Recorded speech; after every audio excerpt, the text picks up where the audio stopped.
రైతులు మరోసారి ఢిల్లీకి పాదయాత్ర చేసేందుకు సిద్ధమయ్యారు. దాదాపు 10 రైతు సంఘాలు ఢిల్లీలో అడుగుపెట్టనున్నాయి. పార్లమెంటును ముట్టడిస్తామని రైతులు ప్రకటించారు. ఇదే సమయంలో వీరిని ఆపడానికి పోలీసులు పూర్తి సన్నాహాలు చేశారు.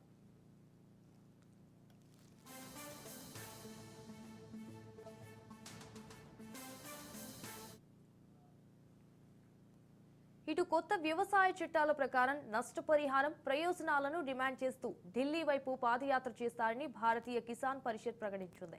భూసేకరణ ద్వారా నిర్వాసితులైన కుటుంబాలకు 10% అభివృద్ధి చేసిన ప్లాట్లు కేటాయించాలని, కొత్త చట్టపరమైన ప్రయోజనాలను అమలు చేయాలని, రైతు సంక్షేమం కోసం రాష్ట్ర కమిటీ సిఫార్సులను ఆమోదించాలని రైతులు డిమాండ్ చేస్తున్నారు. దీంతో పాటు కిసాన్ మజ్దూర్ మోర్చా, సంయుక్త కిసాన్ మోర్చా వంటి ఇతర రైతు సంఘాలు కనీస మద్దతు ధర వంటి డిమాండ్లను కోరుతున్నాయి. అయితే ఈ క్రమంలో దాదాపు 10 రైతు సంఘాలు పార్లమెంటును ముట్టడిస్తామని ప్రకటించాయి.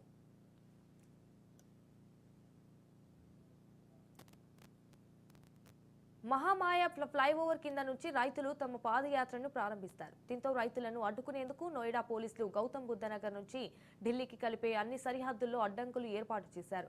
అలాగే ఈ క్రమంలో ఢిల్లీకి వచ్చే కొన్ని మార్గాలను మూసివేసి రూట్లను దారి మళ్లించారు.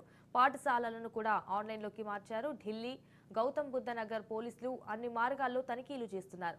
అయితే గౌతమ్ బుద్ధ నగర్ నుంచి ఢిల్లీకి వచ్చి వెళ్లేందుకు ప్రజలు మెట్రోను ఉపయోగించాలని నోయిడా పోలీసులు విజ్ఞప్తి చేశారు.